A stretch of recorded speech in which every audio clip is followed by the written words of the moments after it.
Tu les laisses. Quand tu les vois seulement, Hakaroshinda, démon, dans le Christ Jésus, je commande. Viens là. Je dis maintenant, démon, viens, je réclame. Si tu empêches quelqu'un comme ça, c'est plus quoi faire. Laisse-le.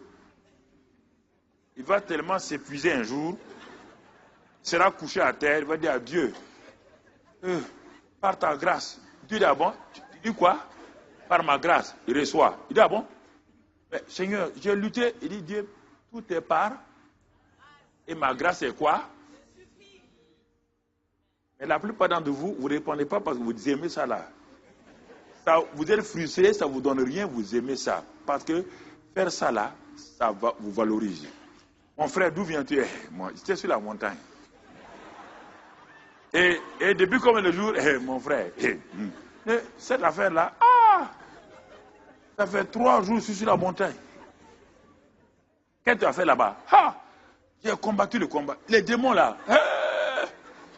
mais ils sont venus vers moi. Ils m'ont pris. Ils ont tapé ma tête contre le mur. La tête n'a pas explosé. Non, mon frère. Et après ça, il y a quoi? Mais comment? Dis donc. Ça fait 3 jours. Je n'ai pas bu. Je n'ai pas mangé. L'homme aime ça. N'importe quel homme aime ça. Quand il y a ça là, alors, on a été habitué à ça. À la maison, papa a dit, si tu deviens premier, tu as vélo. Tu deviens premier, il n'y a pas de vélo. Il dit, quand tu auras 15 de moyenne, vélo. Tu as 15 de moyenne, il dit, mais tu n'as pas fait assez. 18. Tu as 18 de moyenne, tu n'as pas fait assez. Maintenant, tu as 20 sur 20. Alors tu dis, papa, 20 sur 20, c'est quoi? Il dit, mais alors, tu peux faire mieux. Faire mieux quoi? 21 sur 20, ça existe? On a été habitué à ça. À l'école, on a été habitué à ça. Dans le travail, on nous évalue. Ça. Quand on devient chrétien, on croit que Papa bon Dieu est derrière nous avec un fouet. Il faut avancer comme ça. La grâce là est un vain mot pour nous. Tant qu'on n'a pas compris la grâce dans sa profondeur, c'est difficile de prêcher parce que beaucoup de prédicateurs jeunes croient que s'ils prêchent la grâce, leur église va chuter. Mais pourtant, ils prêchent la loi, ça n'avance pas. Le Moïse, l'homme de la loi, n'est pas rentré dans Canaan à cause de ça. Si Moïse rentrait à Canaan, Dieu avait échoué. Écoutez-moi, si vous ne croyez pas, Dieu a échoué. Dieu a fait exprès, Moïse ne peut pas rentrer en Canaan avec la loi. Quand Moïse sortait de l'Égypte, Dieu n'a pas prévu la loi. La loi, c'est sur la route que Dieu a prévu ça. Lisez la Bible. Hein? Dieu a parlé à Abraham. Dieu a donné la terre promise à qui? Abraham, oui ou non? Il y avait la loi? Il y avait la loi? Il a continué à dire ça à Isaac, il y avait la loi? Il a dit ça à Jacob, il y avait la loi? On dit que la loi est un pédagogue étranger. Donc, parce que quand vous lisez dans Exode là, quand ils sont arrivés au mont Sinaï, il faut bien lire la Bible. C'est les hommes là qui ont dit que ils veulent que Dieu parle à Moïse et que lui, il ne veut pas. Dieu n'a qu'à parler à Moïse. Et que Moïse n'a qu'à venir. Alors que là-bas, Dieu a dit qu'il veut faire d'eux de quoi? Des rois et des... Ils ont refusé. Ils ont refusé. Bon, maintenant Dieu a donné la loi. Si la loi est venue contredire ce que Dieu a dit à Abraham, c'est pourquoi Galate dit que la loi ne peut pas contredire la promesse qui a été faite à Abraham quand il était sous la grâce. Faites attention à ça. Tu as déjà entendu le mot postérité avec Moïse? Tu as déjà entendu le mot Moïse, la postérité de Moïse? Tu as déjà entendu ça? Vous me regardez comme ça là. Tu as déjà entendu le mot postérité de Moïse? La loi n'a pas de postérité. La loi tue tous ses enfants. La loi est un tyran qui tue tous ses enfants. La loi n'a pas de postérité. Moïse n'a pas de postérité. Abraham a une postérité. Jacob a une postérité. Isaac a une postérité. Tout le monde, mais sauf David a une postérité, sauf Moïse. Lisez la Bible. Moïse n'a pas de postérité. Et si tu es un Moïse, tu tues tous tes enfants. Ils vont tous commencer par Moïse.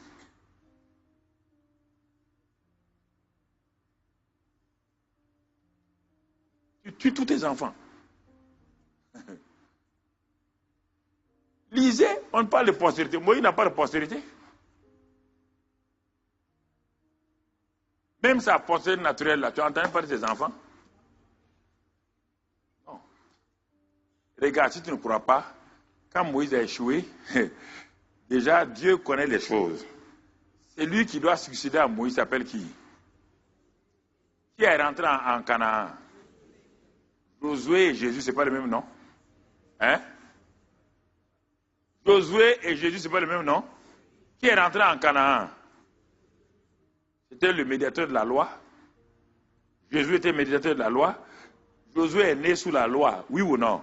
Il a vécu sous la loi. Jésus est né sous quoi? Il a vécu sous la loi. Il a accompli la loi, il est rentré, oui ou non? C'est Josué qui est rentré à Canaan. Il est rentré par quoi? Regarde-le devant le Jourdain. Dieu parle de l'arche de Dieu. Quand il va mettre son pied. Regarde-le devant Jéricho. Dieu ne parle pas de la loi. Il y a des vérités, quand tu ne comprends pas, tu mélanges tout et tu as des problèmes. Tu mélanges tout et tu as des problèmes. Ça, c'est des choses que tu... Vous savez, ce sont des choses qu'il faut... Il faut demander au Saint-Esprit de t'expliquer ça. Sinon, tu avances et tu as des problèmes. Moïse n'est pas rentré. Aaron n'est pas rentré. Marie n'est pas rentrée. C'est la deuxième génération qui est rentrée. Laquelle? La génération de Gilgal. À Gilgal, tout le miracle de la manne s'est arrêté.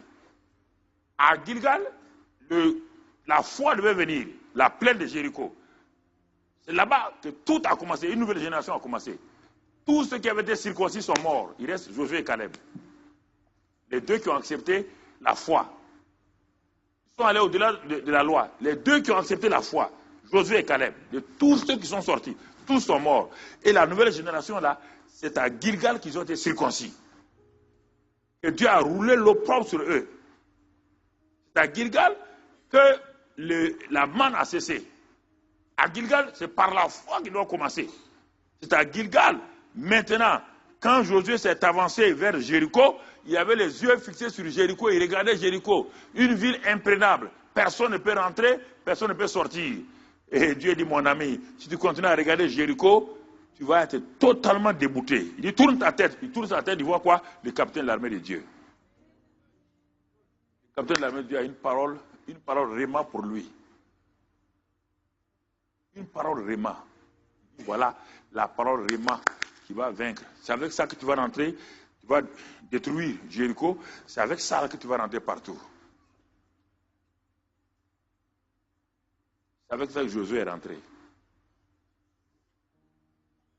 Jésus et Josué, c'est le même nom.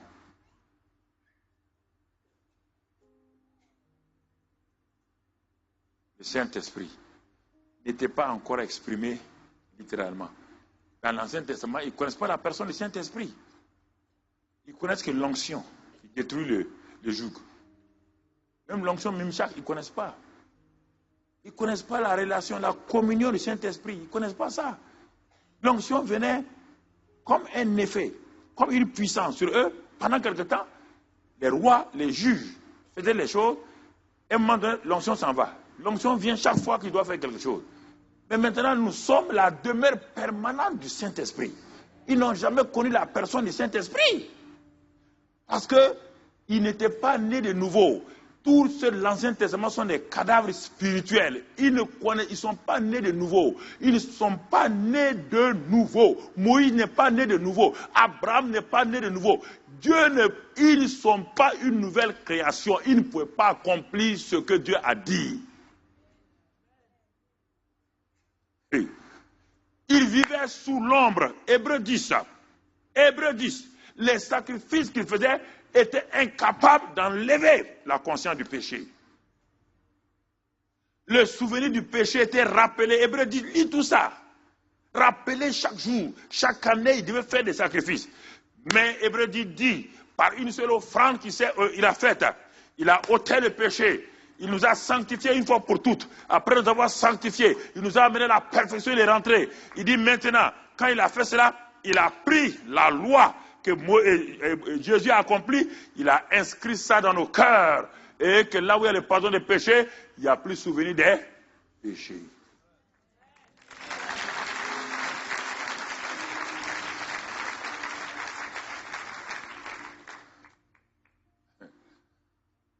Souvenir des péchés.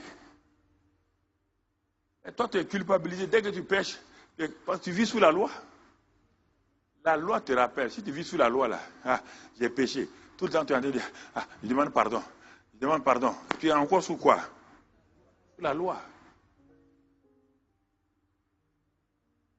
C'est pourquoi Satan te fatigue. Chaque fois que tu veux opérer, il bloque ta foi. Il dit, mais tu as confessé tes regards impurs là. Ah, c'est vrai, hein? Seigneur, pardonne tous mes regards impurs. Quand tu as fini de dire, mais ta convoitise d'hier là, tu as confessé ça. Ah, c'est vrai. Seigneur, pardonne mes convoitises d'hier là. Mais tu es un hypocrite. Quand tu as vu le frère, tu as dit frère, alors que tu ne l'aimes pas. Tu as dit ça.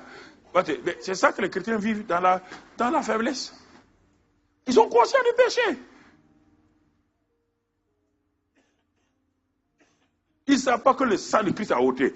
La rémission des péchés, dans l'Ancien Testament, c'est l'expiation. Le mot expiation, c'est couvrir les péchés. La rémission, c'est ôter. C'est pourquoi Jean-Baptiste a dit, voici l'agneau de Dieu qui ôte les péchés. Il ôte. Il ne couvre pas les péchés. Le mot expiation, Ancien Testament. Le mot rémission, pour ceux qui sont juifs et pour tous ceux qui sont pécheurs. Et le mot pardon maintenant, pour les chrétiens.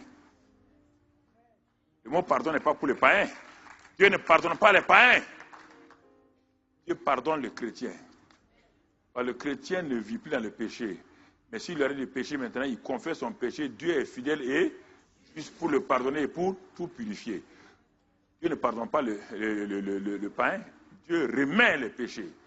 Il dit dans Colossiens 1, 13, qu'il nous a délivrés de la puissance des ténèbres et nous a quoi? Rachetés.